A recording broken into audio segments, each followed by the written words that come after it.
Well, good morning, Governor Northam, Governor Hager. We're delighted to be here. We've done 17 of these reports for the region of Hampton Roads. This is the second one for the Commonwealth. It's something, though, that Barry Duvall headlined that this is an independent look, so please don't blame him or the Chamber or President John Broderick for anything we say. In a sense, this is an exercise in academic freedom and our particular look at what's going on in Virginia. So give him a little bit of slack because he's not responsible for what we say. These are some of our regional sponsors. If you see some familiar names there and know some of these people, pat them on the back because without them, we wouldn't be here. And Barry highlighted these generous donors who support the kinds of things that enable our report to happen. So thank them as well. This has been an eventful year. This is our plan of action. Chip Filer is going to talk about the economy as a whole, and Bob McNabb is going to talk about some of the regions and look at broadband, and then I'm going to talk some specific topics. But I do want to call your attention to that web address, and I'll move forward and say if you want these data absolutely current, go to that particular web address. It's absolutely current in the sense of as soon as the data come out from the Department of Commerce, the Department of Labor, it gets posted immediately on those 9 variables. And it's not only true for Virginia, but we have all 10 metropolitan areas in Virginia as well. So absolutely up-to-date data. That's something I can commend to you. And you'll see that web address in the report when you pick it up at noon as well. Let me now turn to Chip, and he'll move us forward. Thank you, Jim. Good morning, everyone. I'm happy to be here again for the second year. I am not a Republican candidate for governor, but I don't bring good news anyways. I just wanted to throw that out. We are called a dismal science for a reason. I don't need to tell everybody in this room that things in the state have just not been going well. In fact, this morning we got the national employment numbers. 178,000 new jobs created in November. Unemployment rate ticked down to 4.6. GDP growth in the country in Q3 was 2.9%, revised up to 3.2. Folks, there's no other way to say it. We're being left behind. What you're seeing here is since the recession, this state just has not kept up with the nation. The first 2015, the chapter this year was titled An Economy in Transition. Part of that was because in 2015, we did finally have a rate of GDP growth that was above zero significantly. We were at 1.4% for the year in 2015. And the first quarter of 2016 was optimistic as well. We came in at 1.9%. However, as you can see with the dotted line that I'm showing you here, we are projecting that the second quarter numbers, which come out next week for the state, will be significantly weaker. We're projecting around 1%. And then in the third quarter, we're projecting maybe around 1.6%. So overall, the prospects of Virginia cracking 2% GDP growth for 2016 are pretty bleak. To confirm this, we look at the Philadelphia Federal Reserve Leading Index. The Philly Fed Leading Index takes a number of different factors into consideration. So one of the hard parts about doing things at the state level and at the metro level is there's big lags in the data. The good news is that a lot of the data does come out monthly. So we do have monthly employment, we have wages, things like that. Philly Fed incorporates all those in, and you can see exactly what our forecast model is suggesting. Notice 2015 saw a very nice increase in this leading index. Thus, we ended up with some pretty healthy economic growth in 2015. But as you can see, year to date in 2016, while we're not forecasting a recession for 2016, we are anticipating slower GDP growth than 1.4. Much has been discussed about this private sector share, and we need to diversify and so on. So I thought I would show this slide. And again, a number of the slides I'm showing here are in the report as well. We have done a remarkable job since '97 adjusting towards a more private sector oriented economy. So right now we stand at about 82% of GDP in the state is affiliated with the private sector. Comparing that to two other fairly defense-oriented states, North Carolina and Florida, we lag those two states. Now the caveat is for years we have worried about BRAC in the state. We've worried about actually losing personnel, the closing of bases. What we've learned in the latest federal spending slowdown is that this 82% private sector number is probably higher than what is really private sector. A number of private sector-oriented industries may have 80 to 90% of their revenue stream that is contingent on government contracts. So when we're talking about diversification, I think it's very important to understand, I think the Lieutenant Governor put this very well, we are never going to not do that stuff. We are going to do that stuff. Our economy has been built around that for the last 2 decades. However, we have to find the opportunities for other things. And when we find those, we can't just simply say, oh, wouldn't that be nice? We have to grab it by the horns and tackle it and do it. So when we look at the labor market in Virginia, some year-to-date feelings, how are we doing with respect to the labor market? We have some mixed messages. Employment growth in 2015 outpaced the U.S. a little bit. That's this bump that you see right here. Year-to-date, it's slowed down some, but yet we do have some of these optimistic signs that the Lieutenant Governor referred to. There's starting to be some signals of more rapid employment growth, and along with that, some wage growth. Our unemployment rate has contracted, along with that of the nation.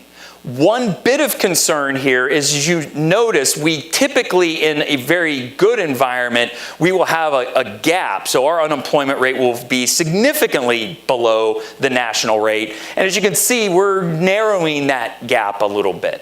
An indicator that I would urge all of you to keep an eye on, and we keep track of this at the center, and we'll continue to show this number as it evolves, is this thing we call the U6 gap. The U6 unemployment rate includes discouraged workers, workers that are underemployed, workers that want to work full-time but are currently only working part-time. Looking at that number by itself, the U6 gap for Virginia stands at 9.3%, so well above the 4.2. But what's more important to look at is what I call the U6 gap. The gap between the actual unemployment rate and the U6 rate gives us a sense of the amount of discouraged workers, part-time workers that want to be full-time, so on. So structural issues in the labor market. And we have a very interesting development in the state, and it's not a good one. In 2010, sort of right on the heels of the Great Recession, this gap was 5.4%. That gap today is the same 5.4%. We would want to see this gap start to decrease as the labor force starts to pick up. And by pick up, we mean really pick up. Discouraged workers coming back into the labor force and getting jobs, part-time workers moving to full-time, things like that. So we're going to keep an eye on that one. Monthly net jobs is a great way to take a look at what's been going on year to date. So we had a very difficult second quarter in the state. April and May and even March were really unremarkable, in fact, downright awful. But we have had a bounce back. I want to call your attention to this 4,858 number. That's the number, given our current labor force participation, that we believe is necessary in terms of net job creation for a 12-month period to cut the unemployment rate by 1%. So you can see for us as a whole in Virginia, we outpaced it in February, missed it January, March, April, May. October was fairly underwhelming, but we did have a pretty good end of summer and early fall. So we are on pace to potentially average about 4,800 for the year. Part of that, as I mentioned, however, is contingent on the labor force. And our labor force participation in the state has been very flat, been very flat since the end of the Great Recession.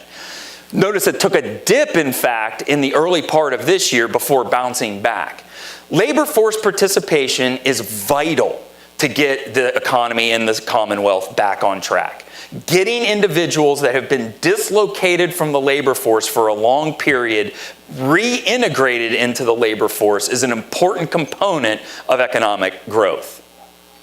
So to summarize, as I said, there's a bunch of material in the chapter. Real GDP growth in Virginia outpaced the U.S. for the very first time, but we think it's going to be short-lived. We do not believe that we will outpace the United States rate of growth in Q2 and Q3.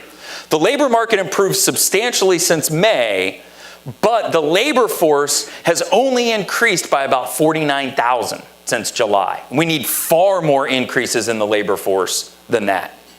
And when we look at next week, and I urge you to keep an eye, December 7th is when these numbers will come out from the Bureau of Economic Analysis. When we get those numbers, we're expecting a weak quarter two, and primarily because of those labor numbers. So I want to close today with a little bit more of a policy-oriented conversation. When you think about where Virginia ranks in the CNBC rankings, or any of these rankings, Fortune, Forbes, whatever, everybody in this room knows that we've moved down these rankings consistently since about 2010. It's just the way it is. We can debate as to whether or not these things mean anything or whether we should care about them. The bottom line is we're moving down. What I want to call your attention to, however, is perhaps the most troubling aspect of what you're looking at on the screen. Notice that we have lost competitiveness in the cost of doing business. Now, you can point to that and say, taxes are too high, regulations too much, fees are too high, things like that. Actually, this brings up an interesting opportunity to talk about policy decisions and policy trade-offs. Sure, we are becoming relatively less competitive in the cost of doing business. But the economist in me says, okay, well, that would be fine, and I'm comfortable with us actually being less competitive in that realm if things like our infrastructure and transportation and our education number and those rankings are going the other direction.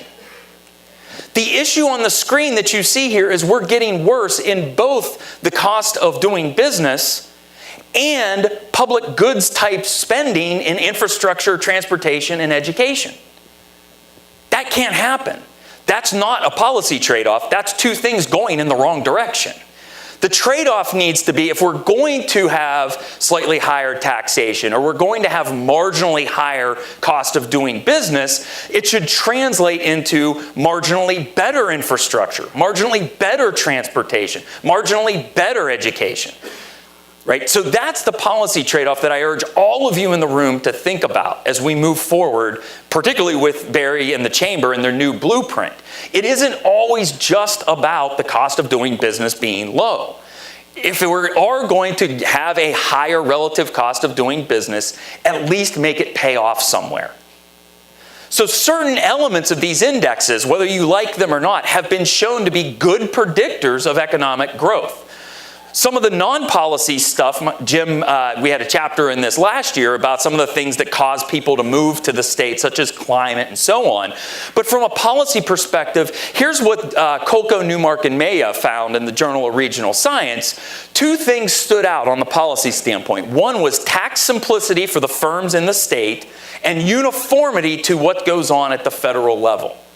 And lower relative transfer payments. Notice lower relative transfer payments mean your economy's doing better. You have less people on assistance programs. Right? Those are two of the most important things that we look at. So how do industries respond to this type of business climate index? Well, just going through the VEDP announcement data, here's the companies from the shares of the various industries over the last decade and a half that have come to Virginia. So we have mostly manufacturing locating here, 41%. Professional, scientific, and technical services are 20%. Transportation and warehousing is 13%. So we're talking about a decade and a half worth of data. And what's emerging are three pretty strong areas for the state where we might be able to make some headway. Manufacturing, professional, scientific, and technical services, and transportation and warehousing. It doesn't mean ignore the others, right? Everybody's important in this. We need any shares of these pies we can get, but we have some pretty clear evidence of these three being particularly good at, or our Commonwealth being particularly good at attracting those kinds of firms. So looking forward to 2017, I wish I had better news, but I don't. We don't really at this point see any reason why in our forecast that this rate of growth in the Commonwealth would exceed 2%. We're projecting 1.4% for 2016 and then a slight uptick at 1.8% in 2017. And notice our forecast for the U.S. of 1.6 for 2016 and 2.2 for 17 means that Virginia again lags. And I should mention the 1.4% we had in 2015, which was one of our best growth rates in the last 6 years, placed us 33rd in the nation in 2015. That was our best growth rate in 5 years, and it placed us 33rd. So with that said, I wished I had better news. I don't. But I would urge everybody in this room, as I think Barry has mentioned and as the Lieutenant Governor mentioned, this is in our hands. We are not just merely actors, as Chris mentioned, the last sentence of our report. We aren't just actors. We're not just letting other people play this out. We need to get back to what we know at the core generates economic growth. And as much as economists are dismal scientists and people don't like us very much and so on, and we can be rather pessimistic, there are a few things we know about economic growth. It comes from innovation, it comes from labor productivity, and it comes from capital productivity. It is not anything else. Right? And the sooner we can get back to those core fundamental pieces for the state and get away from the idea that a Wegmans and a craft brewery is going to bring the smart millennials here to, take all of our jobs, the sooner we can get back to that, the sooner we will turn around that first slide. Please, please let me come back next year with better news. I'm urging all of you. With that said, I'm going to hand it off to my colleague, Bob McNabb, to take a look at the metro areas. You didn't even summarize. Well, it's very hard to follow such an uplifting message. I'll give you a moment to pause, reflect, maybe even pray, and then we'll keep going. So my name is Bob McNabb. I'm a recent transplant from the Naval Postgraduate School in California, joining the faculty of Old Dominion University. So it's a pleasure to be here, and it's a pleasure to talk about the metro areas in Virginia. And the first way we could think about this is why not look back at 2015 and how the metro areas did in 2015 with regards to economic performance. And one measure of economic performance is gross domestic product, economic activity, or the valuation of final output. And so we could look at this in real terms, adjusted for inflation. And what we would see is that the U.S. grew at approximately 2.6% last year. Only 2 metro areas, we believe, exceeded the U.S. growth rate, and that would be Richmond at a preliminary number of 3.89% and Hampton Roads at a preliminary number of 3.71%. We caution, however, these are preliminary numbers, and we expect these numbers to be revised downward for the metro areas when the later data becomes available. And so we take these with a note of caution. We would also like to point out that the Washington, D.C. metro area grew at 1.27%, while Roanoke also saw positive growth at around 0.8%. The story for the remainder of the metro areas in Virginia is not as positive. And in fact, we see contractions in real GDP in 2015 for these metro areas. For some of those areas, for example, Charlottesville at minus 0.26% and Lynchburg at minus 0.6%, that is a small economic decline, but a decline nonetheless. The contraction in economic activity, on the other hand, is more significant, with Blacksburg declining at approximately 1%, Kingsport, Bristol at around 1.5%, and Harrisonburg, Staunton, and Winchester all experiencing declines in economic activity greater than 2%. Well, that's just a snapshot in time. So what if we look at real GDP growth and what sectors actually contribute the most to GDP growth and what sectors inhibited GDP growth? Well, in 2015, the best performing sectors were somewhat scattered amongst the 10 metropolitan areas in Virginia. For example, we see that for Blacksburg and Roanoke and Lynchburg, trade was the best performing sector. It contributed the most to economic growth or slowed economic decline. For professional services, we saw that in Charlottesville and Washington, D.C. While natural resources and mining contributed the most to GDP growth in, for example, Harrisonburg, Staunton, and Winchester. And finance and real estate contributed the most in Richmond and Staunton. And so these are the sectors that were growing the most in 2015, contributed the most to GDP growth, somewhat scattered. The story, on the other hand, is not as good with regards to economic decline. In other words, the sectors that contributed the least to growth or actually led the way to declines in real GDP growth in 2015.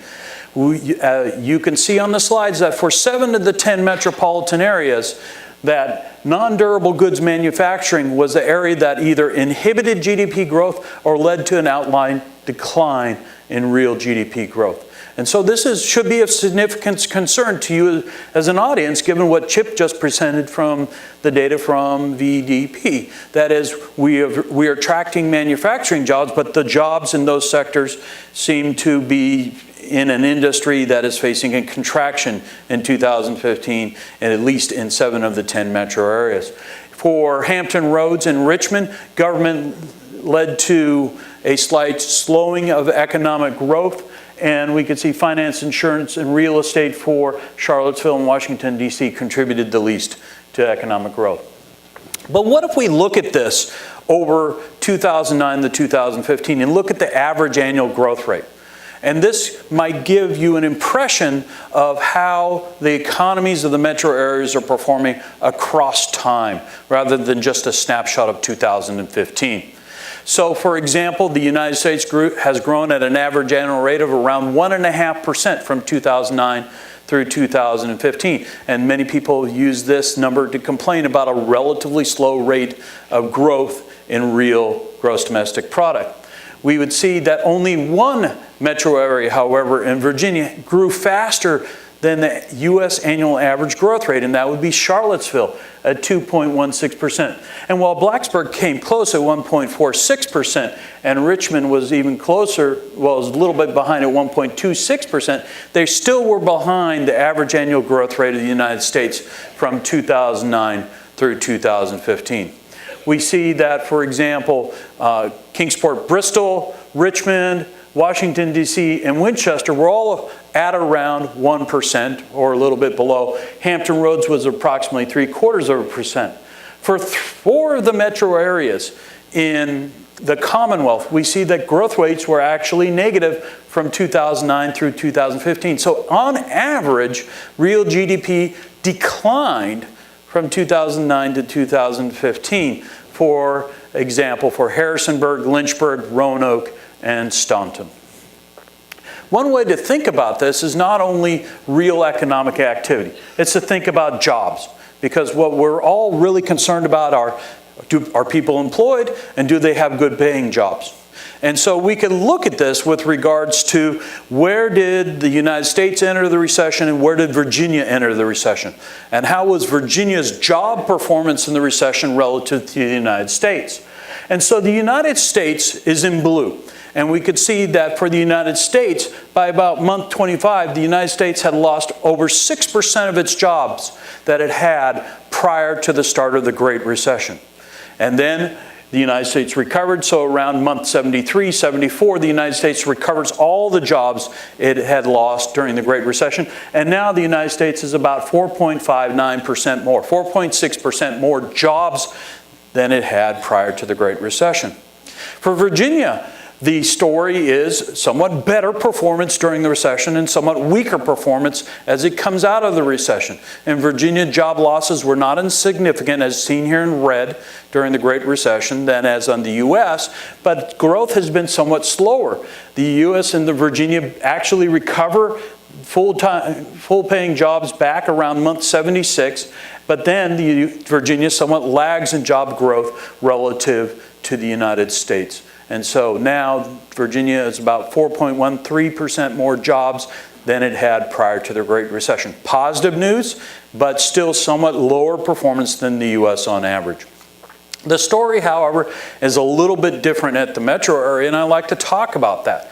For example, if we look at the metro areas and we pick out that red line, which is Northern Virginia, we would see that Northern Virginia actually had a smaller job loss, or only around 2.5% during the Great Recession, a quicker recovery, and Northern Virginia gathers almost all its jobs back around month 34, and now Northern Virginia has approximately 8% more jobs than it had prior to the Great Recession. For Richmond, it's shown here in the yellow line. Richmond actually experiences steeper job losses than the Commonwealth on average, but then rebounds faster after the trough of the recession. And Richmond is now, yet again, about 8% more jobs than it had prior to the Great Recession. The story, however, is one of more struggle for the other metropolitan areas. We just recently released a report yesterday that just looked at jobs in Hampton Roads, and we're still about 14,000 jobs below peak employment prior to the Great Recession in Hampton Roads. So we have yet to recover all the jobs in Hampton Roads. In Roanoke, it's the same story. Almost fully recovered in terms of jobs, but not there yet. And Lynchburg, entering later into the recession than the other metro areas, but it still has approximately 6% less jobs than it has in the official reporting data than it had prior to the Great Recession. One way to look at this is compare unemployment rates across the metropolitan areas. And recently released data shows that metropolitan unemployment rates across Virginia, with the exception of Washington, D.C., ticked up slightly in last month. And so if we look at Blacksburg, for example, in the blue bar in December 2009, unemployment rate was 8.5%. That's currently through October at 4.6%, but still remains above the average unemployment rate from 2000 to 2007 of 4.2%. The story is the same for Charlottesville. Unemployment rate of 6.2% in December 2009, current unemployment rate of 3.6%, but that remains above the average unemployment rate observed from 2000 through 2007. And I can march through each MSA and illustrate the same story, that unemployment rates have fallen, for example, in Richmond from 8.2 to 4.2 from December 2009 to October 2016, but still remain above the average unemployment rate observed prior to the Great Recession. There is some good news in this, however. Per capita personal income grew in 2015. In the United States, the average growth rate of per capita personal income was around 3.7%. Virginia actually exceeded that. That's good news. And I know we've kind of been on a theme of bad news, but this is something to celebrate. We actually had growth in per capita personal income that exceeded the U.S. on average. And if we look across the metro areas, we see that almost all, 1, 2, 3, 4, 5, 6, 7 metro areas had per capita personal growth at or greater than 4%. So that says people are earning more money on average, which is a good thing. And so 3 metro areas, Harrisonburg, Kingsport, Bristol, and Lynchburg, actually saw increases in per capita personal income, but that was below the Commonwealth average. Another way to think about this is what's happening to average weekly wages.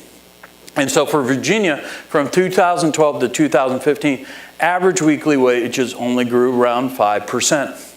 You think about that, that's only 5% growth in average weekly wages is somewhat stagnant over that period. So we're seeing some good news in terms of the per capita personal growth, but we're also seeing struggles with regards to weekly wage growth. Now, Charlottesville saw average weekly wages grow at 8.5% over this period. We also saw Hampton Roads at 6.43%. Richmond, for example, is at 5.7%. Blacksburg comes in at 4.31%. So the variance in performance across the metro areas lets you dive a little bit deeper into the averages we see at the Commonwealth in terms of performance. One thing that very many people are interested in are housing prices. How's the housing market recovering in the Commonwealth? Well, that's a story really to be told down at the metro area. In the United States, we look at the Federal Finance Housing Administration, the FHFA Housing Price Index, which captures sales and refinancings. And we see that index has actually increased by almost 18% from 2010. 20%, 18%, I'm sorry. It's Virginia down here has only seen an approximate 8% increase in housing prices. And where's that being driven by? It's being driven by housing price increases in Washington and also Winchester. And we see the other metro areas, for example, Richmond is at 7.26%. The remaining metro areas are at or below 3%, and Roanoke is at 0% increase in housing prices from 2010 through 2016. So that's sort of a broad and very quick overview of how the metro areas are performing in Virginia. As part of the economic blueprint for 2025, I'm sure there's going to be discussion of broadband and discussion of how the information economy and an innovation economy are interdependent. And so one of the things we want to talk about is, and we have talked about in the chapter, is regards to whether or not broadband should be developed by the private sector or the public sector in Virginia. And recognize that this is us at ODU taking an independent, objective look at the question of broadband penetration and broadband access, and asking these public policy questions to you as decision makers, business makers, and policy makers. And so this is not an advocacy piece by any means. This is our observations of the status of broadband in Virginia. And the big question comes into whether or not broadband access is a public good or a private good. And if it's a private good, then really the government should step out of the way of broadband development and let broadband development flourish in terms of the innovations that broadband companies bring to the table. On the other hand, if you consider it a public good, much like we did with electrification and telephonification earlier in the 1900s, then this brings up very serious public policy issues of, well, if it's a public good, how are you going to treat it? What are you going to do in terms of providing broadband access? Do you believe that having broadband access is a right? These are all very thorny public policy questions that policymakers across the states are grappling with.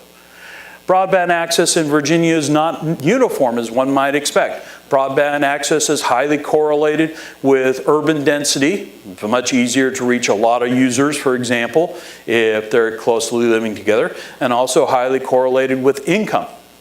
And so if you look at the map of broadband access in Virginia, it should not be surprising that the areas with the greatest broadband access reside in Washington, D.C., Hampton Roads, and Richmond. And that penetration of broadband falls off as the farther away you get from these metropolitan areas. If we look at the characteristics of broadband adoption in 2014, we see that the variety of households are adopting broadband, and the broadband adoption rates rise with income, rise with tech industries. And it's a way to spur economic development because companies and workers are looking for areas that provide broadband. Just personally, I know when I moved to Virginia, one of the characteristics we had was what kind of internet service would be at our house. And we shopped with that characteristic in mind. Schools, housing, transportation, broadband. And so when we think about economic development and competitiveness, it's a public policy question that we give to you to wrestle with because it is very thorny and there is no correct answer to do it. Different states and different localities have adopted different models. So in the end, how should we pay for this? If it's a private good, private consumers have the ability to pay. They could adopt broadband. They could choose not to adopt broadband. As economists, we would believe they make rational choices. On the other hand, if broadband adoption has significant public externalities like public schools and public health, should the government be involved? Where should it be involved? Should this be a Commonwealth decision? Should this be at the regional local decision? Those are public policy questions that we have not answered in the chapter, but we have asked because the decision makers and the business community and the politicians have to come together and decide these very tough policy questions if broadband is going to be a facet of economic development in Virginia in the coming years. And now, I turn it back over to Jim.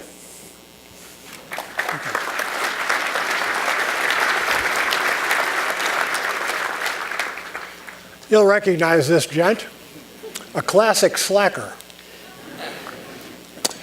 We have a chapter dealing with labor force participation rates, which are a problem not only nationally but in Virginia. These are increases in the percentage of individuals not in the labor force. These are people who, for one reason or another, aren't in the labor force. And you can see across the Commonwealth and in the United States, more and more people, for whatever series of reasons, are choosing to drop out from the active labor force. Why? Well, the truth is economists don't know exactly for sure because maybe there's some societal changes going on there. But the discouraged worker hypothesis says you're out there, you're looking for a job, you can't find one, and you eventually quit looking. Okay?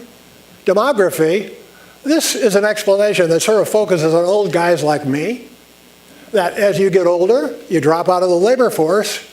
And that's a good explanation years ago, but now it turns out that the labor force participation rates of people my age are actually going up. Maybe we can't afford to retire. For whatever reason, though, when you go into that McDonald's, you see that old gent or old lady behind the counter because they're in the labor force rather than dropping out. The social safety net. Is it possible now to cobble through together a combination of welfare payments, food stamps, and other kinds of things, and make a go of it so that you don't have to enter the labor force? Rising disability. Something more than 10% of all the eligible people in the state of West Virginia now are on disability. It's about half that percentage in the Commonwealth of Virginia. There are people who are in the business of producing disability. Now, I want to make it absolutely clear that most people who take disability deserve it, and they qualify, and there's no problem. But there is a distinct increase in the percentage of people who are claiming disability, and they're not in the labor force. Finally, there used to be the explanation that more people were going to college, and so they had dropped out of the labor force for that reason, even more mature people. Problem is, if you look at headcount enrollments nationally, and even in the Commonwealth of Virginia, they've actually been going down slightly the last couple of years. So people aren't necessarily going to college as well. So what I've done is given you the most 5 prominent hypotheses, and I've just said, gee, we don't really know exactly why this is so.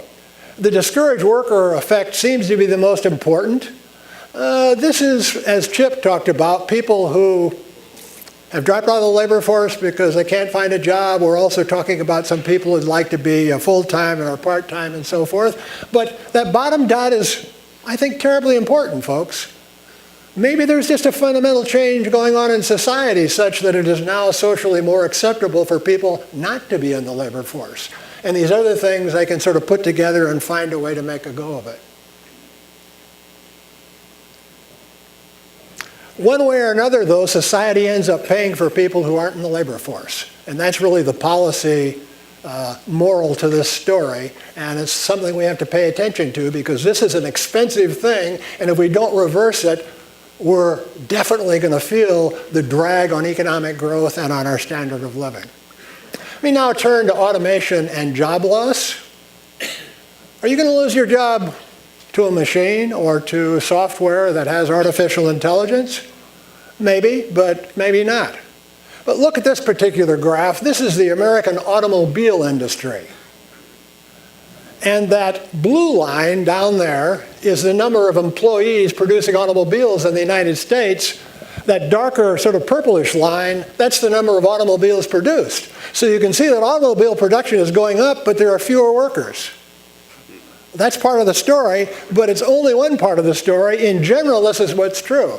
And you can see that I did this graph because it's not quite as nice as the other one. But I've indexed manufacturing employment and output to 100, and I start in 2001. And if you go on that red line, which is output, we get up to 121. That means that we're producing, in real terms, 21% more manufacturing goods. But if you look at the other line, employment, it's 15 or 16% fewer employees. Well, this is substituting machines for people, artificial intelligence for people. And what I have to say to you, it isn't going to change. That's probably going to continue. Which occupations are most vulnerable? Well, the ones at the bottom, according to an Oxford University study that got a lot of attention, are the most vulnerable. The ones at the top are the least vulnerable. Now, you might be looking at these and puzzling and say, what's the common denominator here? Well, it turns out that it might be education, but it isn't always education. The real key is whether you are someone who has to exercise judgment in your job, whether you have to do creative things, whether you have to adjust to new circumstances. Machines, for example, aren't very good at smelling. So if that's part of the job, it has to be a person. Or if there's a lot of consumer service involved, then we're also, again, talking about human beings. I am replaceable as a college professor. Elementary education teachers are not. That first grade teacher, he or she takes care of all the student problems, whether they have a skinned knee or they're crying or whatever it might be. They have to adjust to things constantly. But most springs I teach a managerial economics course and I'll have 300-400 students in it. Well, I'm replacing 8 to 10 professors if you talk about a typical class having 30 students in it. I'm replaceable.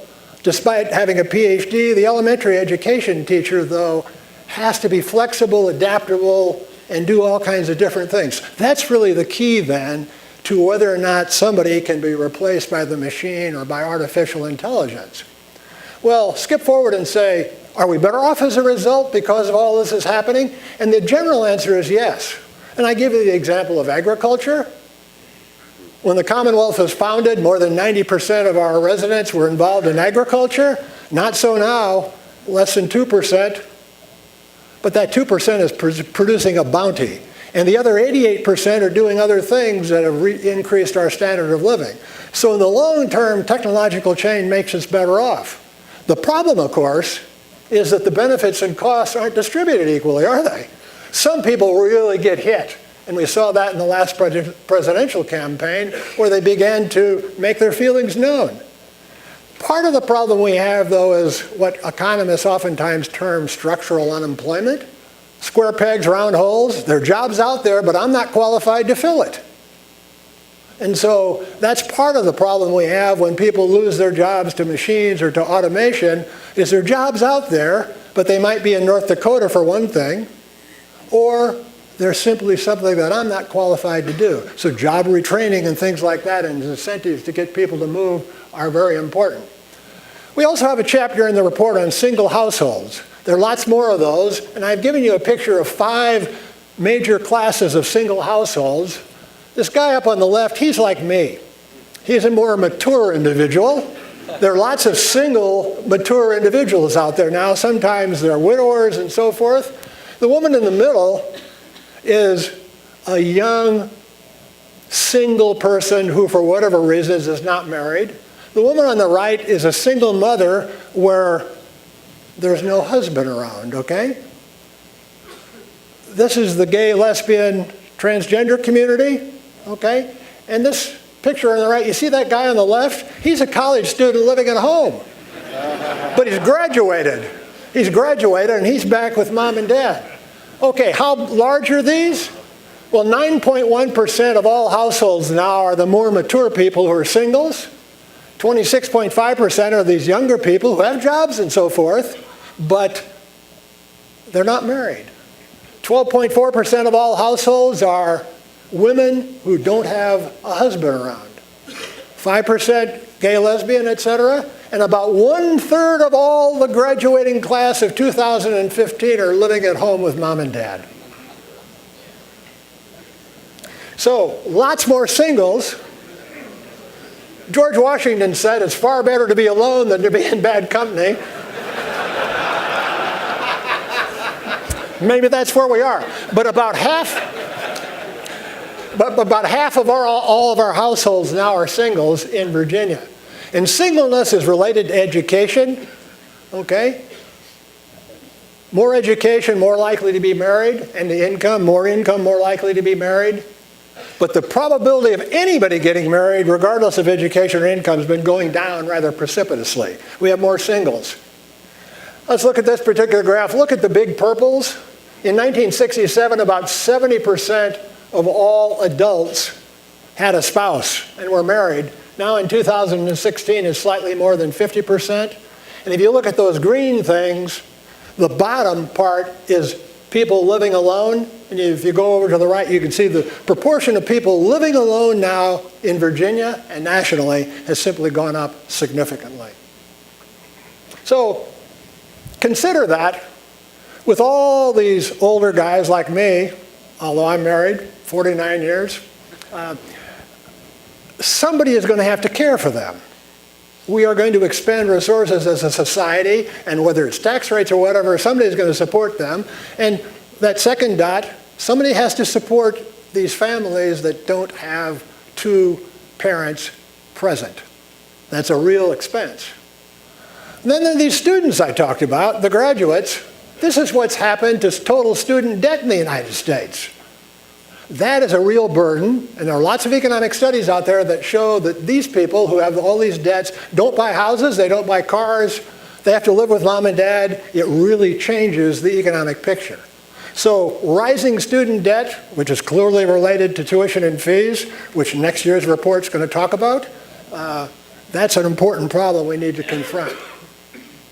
Now, to sort of sum this up, a lot of our laws and regulations in Virginia are Ozzie and Harriet kinds of things, saying, well, there's this family and their mom and dad and the kids there. And what I'm trying to say to you, not as a matter of approving or disapproving, but the world has changed. And we now have all these single households and probably have to pay attention to them.